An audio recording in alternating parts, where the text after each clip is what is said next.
I honestly believe I don't think that there's anyone on the planet that's been responsible for more lunch and learns and dinner with the docs than me.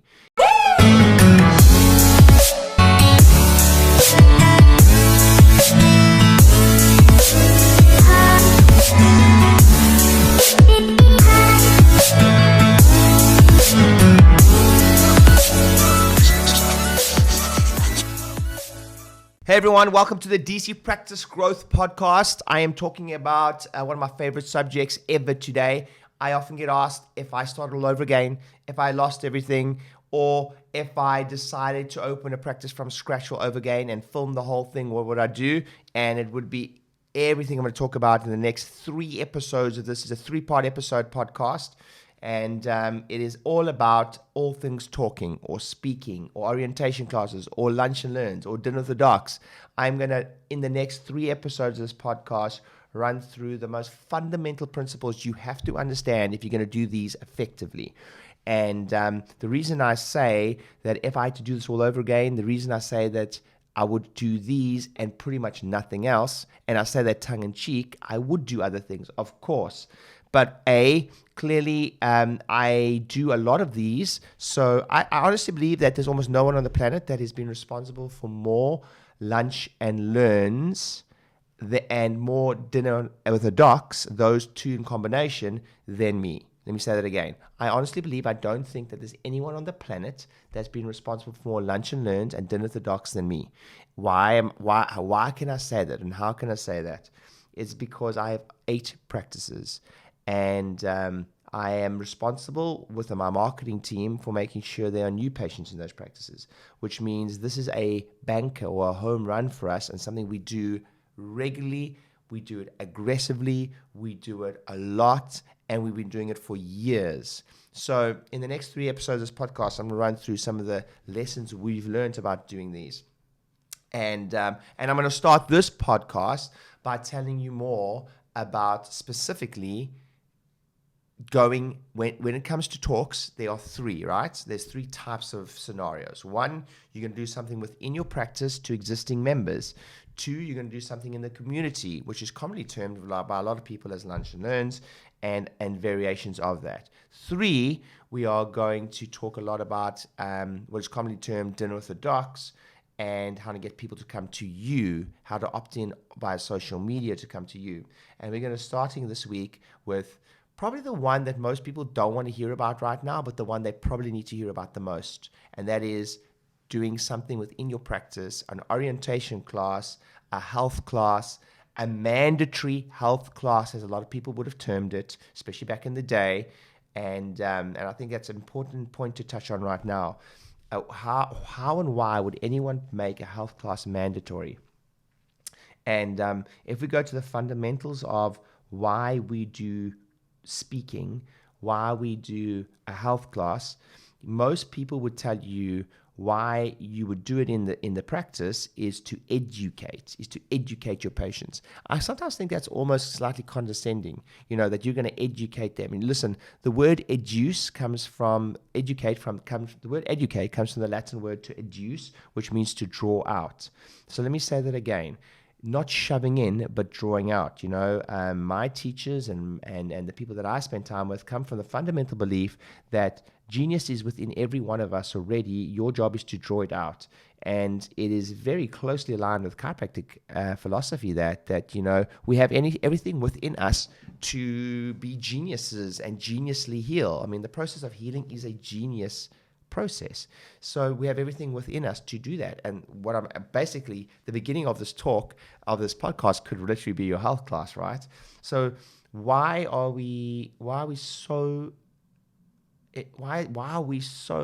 I think it, and why do lots of other businesses, not just chiropractic, think it's so important to do something like a health class, or an orientation class, or a mandatory class? Without sounding condescending, yes, there is an element of education to it, but there's a deeper thing with this. Okay, let me give you an example. We live in an age today where people are pretty much trying to get rid of almost everything that requires human beings. We're going to have driverless cars. We already have driverless cars. We have automated telephone calls going out. We have Siri. We have AI. We have now you're able to simply say to Alexa, you can order things online without even speaking to a human being.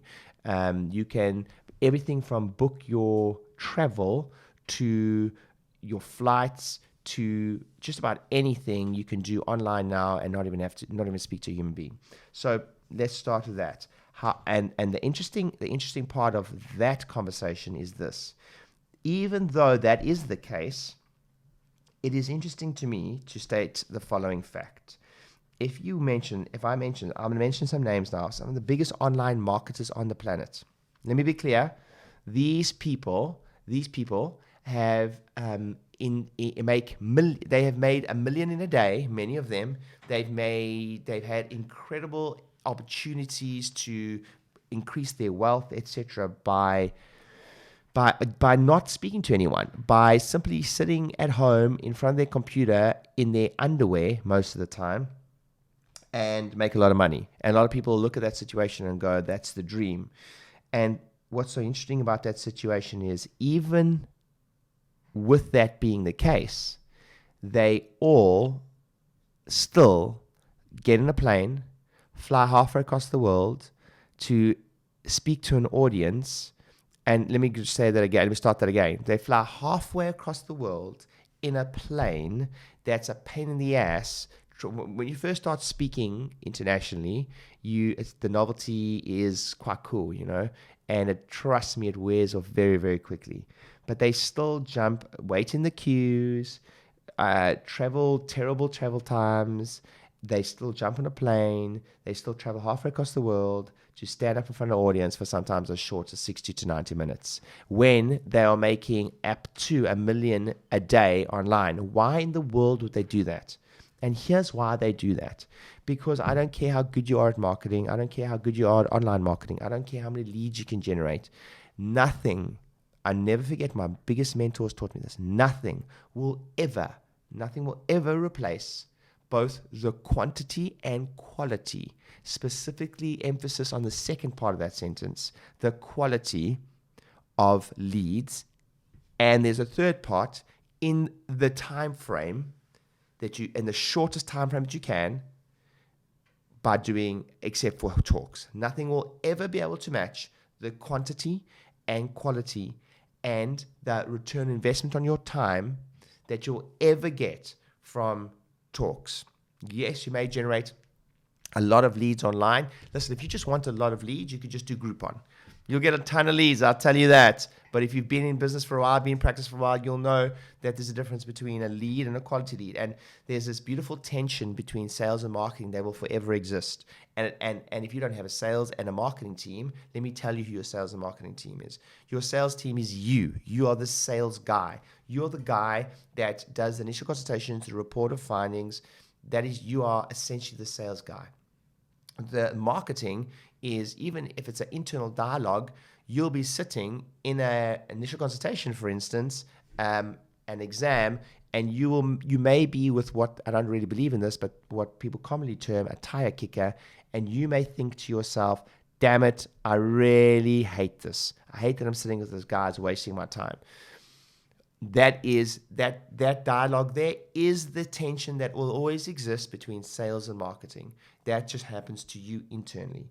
If you change it up and you have a sales team and you have a marketing team, that dialogue still exists. Trust me, I know. I have salespeople in my business, both on the phone as well as my chiropractors and therapists, and I have a marketing team. And no matter what we do, this is the dialogue that happens. Marketing says to sales, or actually, sales will normally moan first. Sales will say to marketing, sales, chiropractors, practitioners, whoever is seeing the lead, for instance, or the prospect at that point, will say to marketing, you need to get us higher quality leads.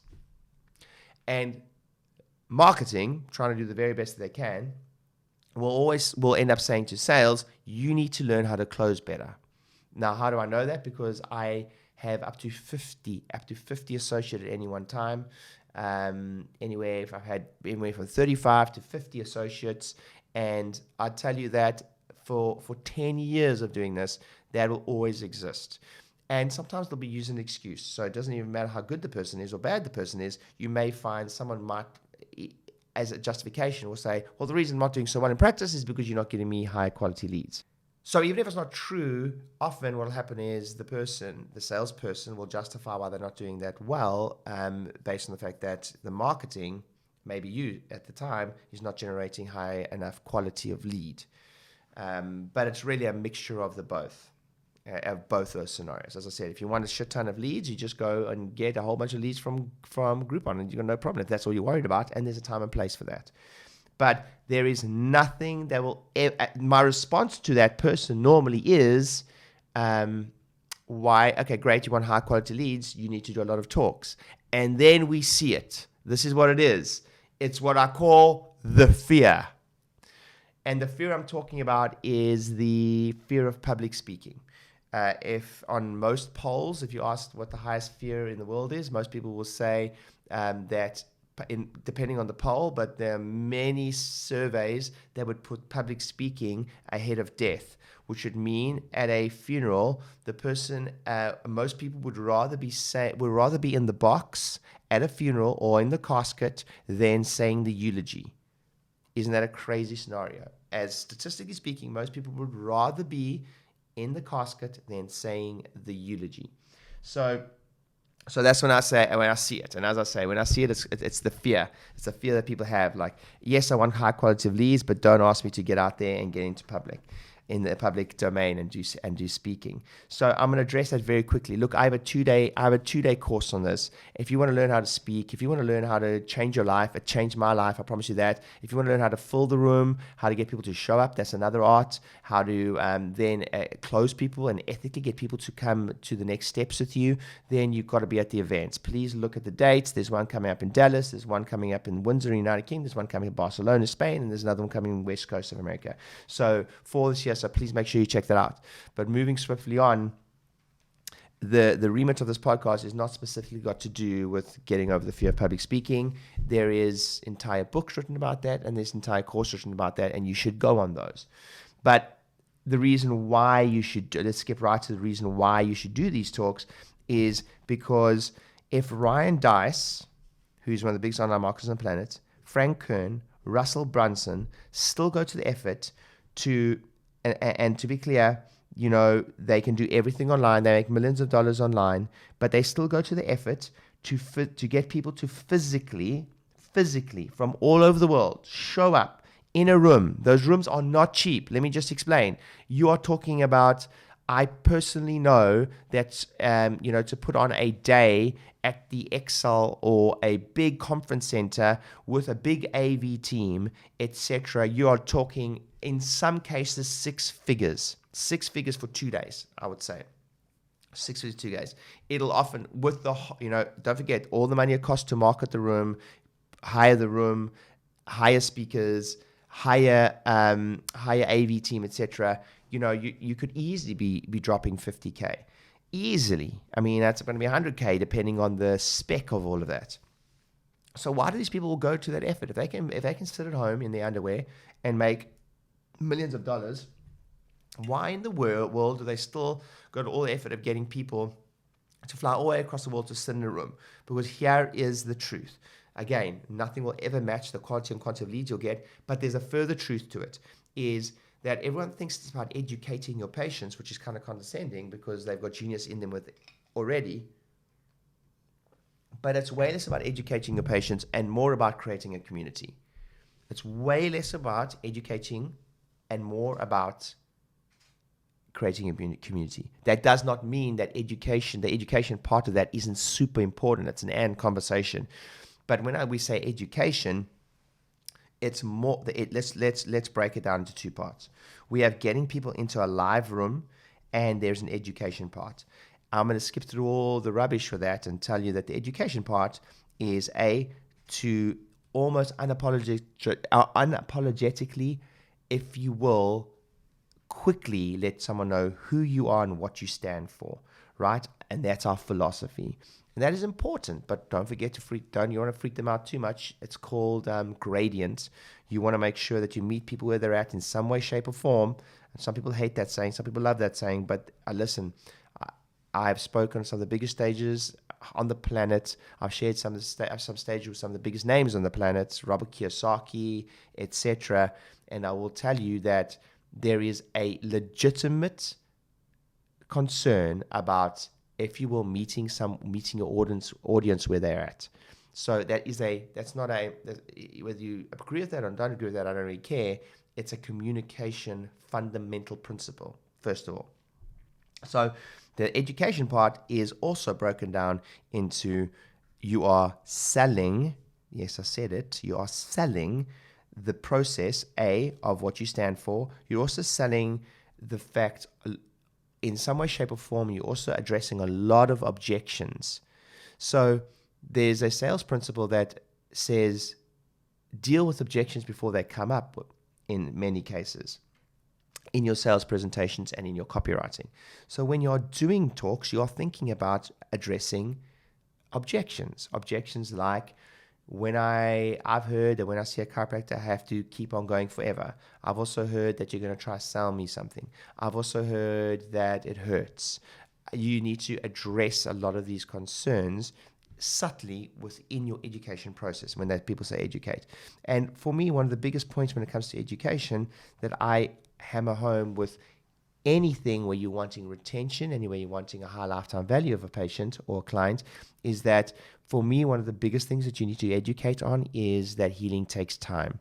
This is creating an anchor, and in that initial opportunity to educate, as people say or bandy around, is what you're really trying to do is you're trying to manage expectations. That is the biggest point of that orientation, mandatory health class, whatever you want to call it. You are managing expectations. You are also teaching, but you are managing expectations. So when you're designing your orientation class, you want to be, if you're not talking about how long things take to heal, if you are not pre-framing how long people have been with you, if you are not showing testimonials about people who have been getting adjusted since birth, if you're not showing case studies about people who started with you 10 years ago who still get adjusted on a weekly basis or fortnightly basis or monthly basis, then you're gonna have a tough time. Your messaging, it's not really, your tongue, whatever you say is your PVA. Whatever you talk about, whatever you repeatedly say, you become, and your practice becomes. So if you're constantly showing those type of scenarios, you're automatically going to increase your PVA and increase or at least manage those expectations. So that's the first part of the education. And the next part of the talk, which I said if you break it down into two parts, it's an education part and there is a community part. The reason that these online marketers still go to all the effort to get people from halfway across the world to show up in a physical room when they really don't need to, they do need to. They understand the marketing principle behind it. They understand the community aspect of it. But from a financial perspective, they're making good money. They don't need to do that. But they do need to do it to grow the business. And the understanding that people do business with people. And getting them in a room, you will never, besides a few things that many of us listening to this podcast will never fully be able to experience, and that is the power of traditional media. Traditional media is still king, by the way. Yes, social media is insanely amazing. Don't get me wrong, it's changed my life. But if I could click my fingers right now and be on Oprah, I would take that over any social media marketing campaign. If I could click my fingers right now and have a talk show that's showed by millions and millions of people, listen, let's be honest, if you're on Oprah, you probably never have to worry about marketing for the rest of your life. But that is not a realistic goal for 99% of us. So with that said, the next best thing is to create your own celebrity status, which is you can do kind of through social media. But what do all experts do? All experts, 99% of the planet will stand up in front of an audience and speak. So what you're trying to leverage by getting up and speaking in front of an audience, straight away you're going to be perceived as the expert. that's a big part of the branding process of you establishing yourself as the expert. There is a famous doctor who helps people heal from cancer naturally, Dr. Siegel, and he always says there's three parts to helping someone heal, and it's one, that's essential to helping someone heal from cancer naturally. One is the person's belief in the treatment of choice. He uses the word treatment. Next, he says the person's belief in the provider of choice. And then, which is so important from a chiropractic standpoint, the person's belief in their body's ability to heal. Those three things. He says if those three things are present, if a person believes in the treatment of choice, if they believe in their body's ability to heal, and most importantly, they, in this context that we're talking about today, is they believe in the person they've chosen with their health. Those three things together create magic when it comes to healing. So ignoring this will affect your results, quite literally, with a person. They have to believe that you are the right person to help them. And one of those processes is that you are automatically perceived as more as the expert if you stand up and speak. So then there's a powerful process of getting community involved. So not only your team going to get to meet everyone, and mingle with everyone, which is powerful, but also the practice members are going to get together and mingle and forge relationships. And that's a very important part of of community, is not so much only their relationship with you, but if they form a relationship with the community around them, your front desk and the other practice members, that always helps. That is a fantastic. That's why people do patient appreciation events, is to create that community. So we're talking specifically here about a orientation class or mandatory health class.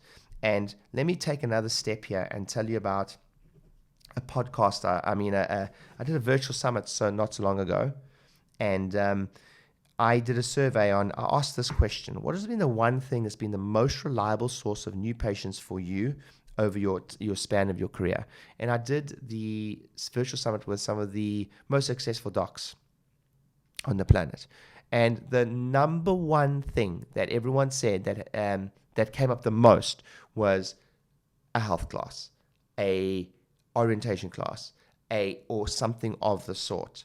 And the reason they said that was, if you look back at the people who have been with me the longest, they were all able to trace those people back to some way, shape, or form a class.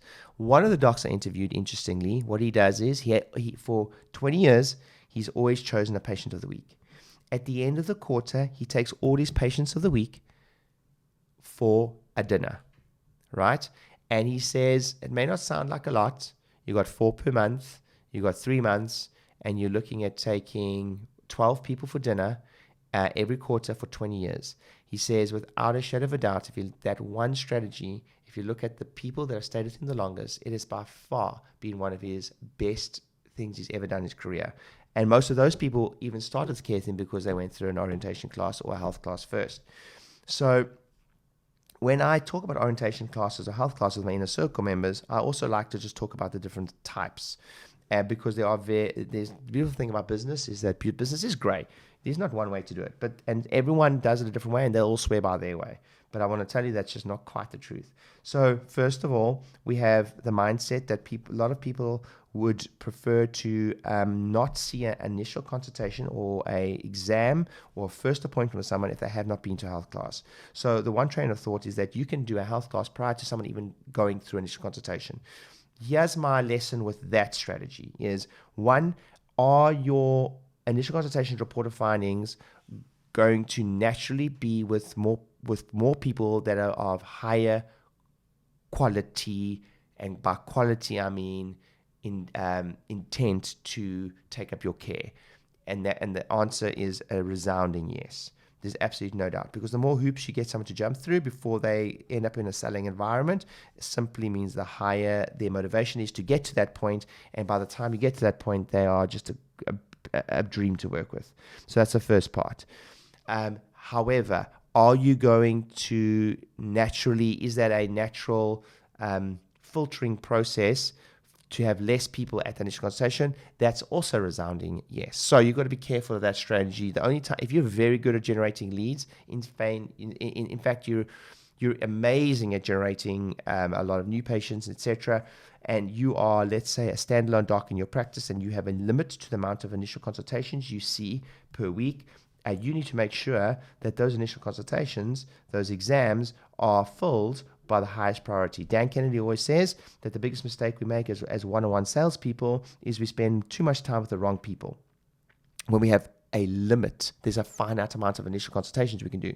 So if you're very good at that and you literally want to filter out the amount of people you're seeing, that is a fantastic strategy. And I promise you your conversions will go up, and I promise your retention will go up, and I promise you'll make a lot of money if you can still keep the appointments full, but having them gone through that process first. So that's my first tip. And I've helped people with that. And for some people, that's the right strategy.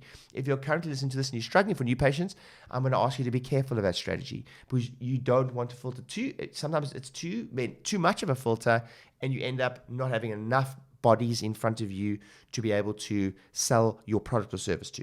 So that's the first part. The next way to do it is that a lot of people will do it after initial consultation, but before report of findings. Now, for a similar reason to the first strategy, but they've got an opportunity to do an exam, and then and this is normally taken shape in the form of a group report. So essentially, again, you're educating, you're handling objections, you're pre-framing, you're managing expectations, and then you are doing that prior to doing an initial consultation, doing a report of findings with someone and giving them essentially their solution.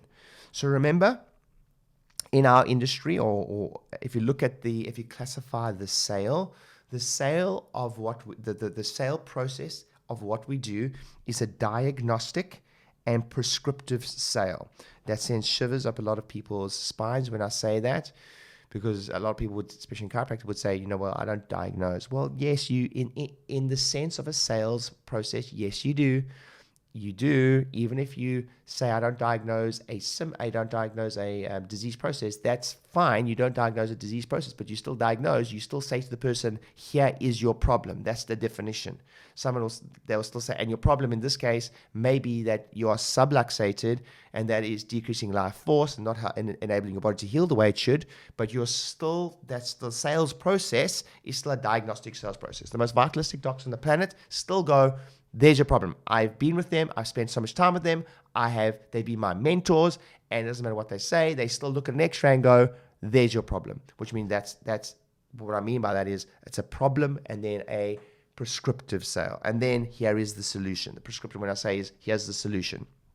So when you're doing it that way around, when you're doing a group report into an individual report, you are doing, or an individual report or a close, which is either done by the doc or sometimes team members, you are setting up you sometimes will address the solution in the group report, and then the individual solution will be just dealt with when in a private room. That's normally how it's done. I'm not going to labor the point. We'll do a separate podcast on these individually, but that is the second way to do it.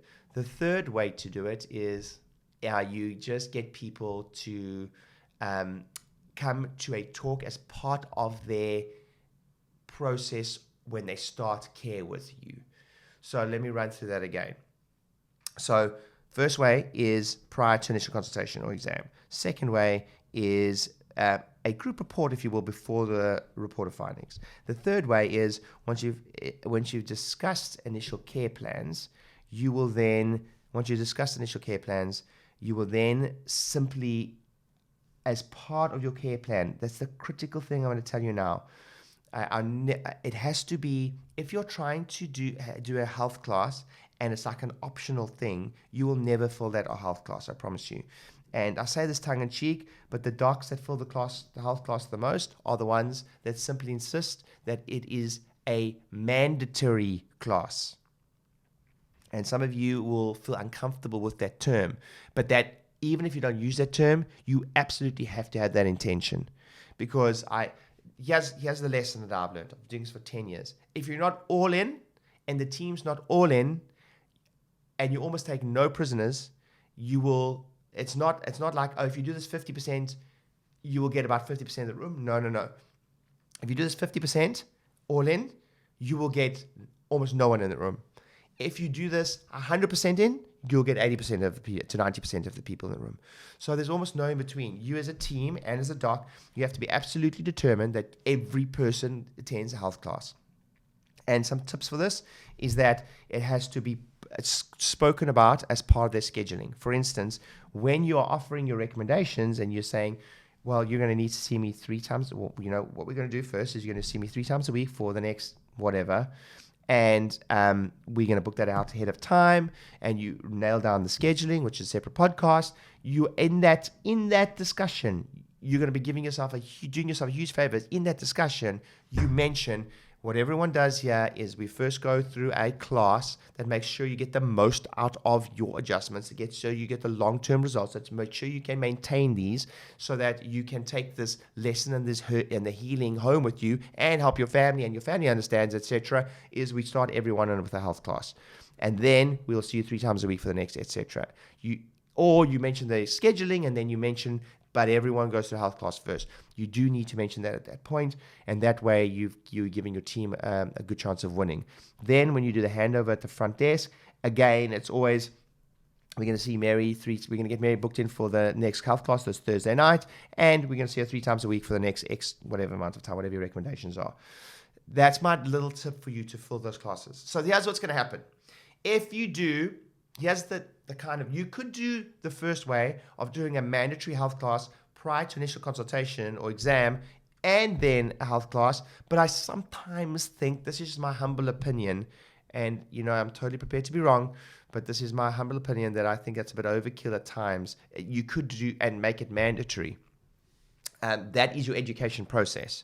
So my suggestion for you, whatever you choose, is if you're choosing the option where you're doing a group report, you have to be skilled at doing group reports and understand that's your process. Normally with open plan docs who are needing to maximize how many reports they can do per week because they've got so many new patients. However, that being said, I still lean towards a one-on-one initial report of findings. I do believe that conversions are higher with that. So I hope that was helpful for you to understand when we say a health class, the why we do it and the different types of, if you will, in inverted commas, health classes. Then let's move into the last part. I've told you why we do it from a sales perspective, why we do it from a community perspective, and how doing it is, if you think you can grow a business without it, you may have well grown a business without it, but you are still, maybe to get your next point, you're still defying the panacea that is how many businesses have grown. Tribes, communities, had tribal meetings, etc. You're still trying to define a fundamental principle that has grown communities for centuries. And then we move to the last part, which is the end result. So what is the point of gathering people together? What is the point? And here's the biggest outcomes, rather. I've given you the why, but the outcomes are going to be, number one, referrals. So I haven't mentioned this anywhere in the podcast yet because it's kind of my cliffhanger, is the whole opportunity to get a family member or a guest or a loved one in the room is absolutely golden. That opportunity is, turning one new patient into 2 without, families are how you grow practices. Families are how you grow practices. So let's not lose sight of the fact that is the number one outcome. Okay. The second outcome, in my opinion, is retention. So you will see your PVA skyrocket if you are disciplined with this. And crucially, if you're disciplined with this and all in to get people to show up to these events and you're taking no prisoners, I've almost never seen it work where people are lukewarm with it.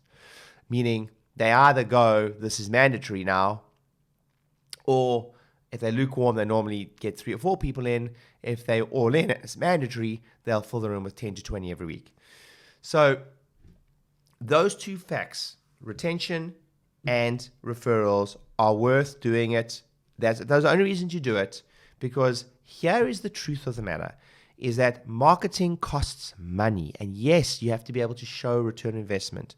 But we forget about these things that are right under our nose that cost us nothing to do, relatively speaking. To just effort and hard work to get a guest to come. Just effort and hard work to do it, and retention goes up. The only way you will not see, and this is why it is important. Yes, I'm oversimplifying this in the fact of I really believe just doing them, you will get, by virtue of just being disciplined with doing the thing, you're going to get increased retention and you get increased referrals. But there is a skill set to that also. So don't be flippant and say you shouldn't learn that. You should absolutely learn that. Come to my 2-day boot camp. I teach you exactly how to do that. I teach you the skill of communication. There's a template for opening. There's a template for teaching. There's a template for closing. I will teach you all of those. There's a template to fill the room. I'll teach you that stuff. But if it's not mine, I don't really care. It needs to be someone. So definitely invest in the art of communication from the front. But I will say this, if you're not getting retention when you're doing it, which is impossible, you will get it. But don't lose sight of the fact that the message needs to be communicated in such a way that you give thought to sales. That you give, by selling, I mean, you give thought to managing expectations. You give thought to pre-framing the healing time. You give thought to people refer here. You give thought to testimonials that show common objections, and pre-frame in themselves, like people have been with you for 10 years, like people have been adjusted since birth, like people have brought in the whole family, like testimonials and case studies that show John didn't even start here. He was dragged in by his wife to this exact health talk, by the way. These are finer details that I cover in my 2-day boot camp and my inner circle group. But I would mention it on this podcast and say to you that it's an important consideration. Don't go and just do a talk because you feel that you should do it. You should do it, but give it some further thought. And that is where you, as an entrepreneur, you're paid to think. You're paid to think. And we forget that sometimes. So I hope you enjoyed that podcast. As a quick summary, remember why we do it. Nothing will ever match the quality and quantity of leads. If you can put bums in seats, we'll teach you how to do that. And what types of orientation classes or health classes people are doing, how to do them, when to position them, how to position them, and the outcome of them is let's grow that practice organically through referrals, and if you can close up that back door through anything that will increase your PVA, you have to be doing. I love and appreciate you. I hope that was helpful. In my next podcast, I'm going to be teaching you the absolute skill and art. Next 2, it's a 3-part podcast. We're going to be teaching you how to get out into community, how to get into corporate environments, how to do a successful business card campaign, how to send emails to your list that'll get you into companies, how to get into companies, and a bit of a script on how to get into companies, but then why it's important to get into companies, because you become the invited guest as opposed to the unwanted pest. That's my next podcast. And the one after that, I'm also going to teach you about how to kill it, I promise you we do more than anyone on the planet, because we have 8 sites, just by virtue of our size. We do dinner with the docs, but here's a little trick. We do dinner with the docs without the dinner. And we get regularly 30 to 50 to more people registering for those. And as I say, if I start all over again, today's podcast and the next 2 is all I would do. And I promise you, I get a practice from 0 to 300 a week within weeks. So I love and appreciate you all. Hope it was helpful. See you on the next podcast.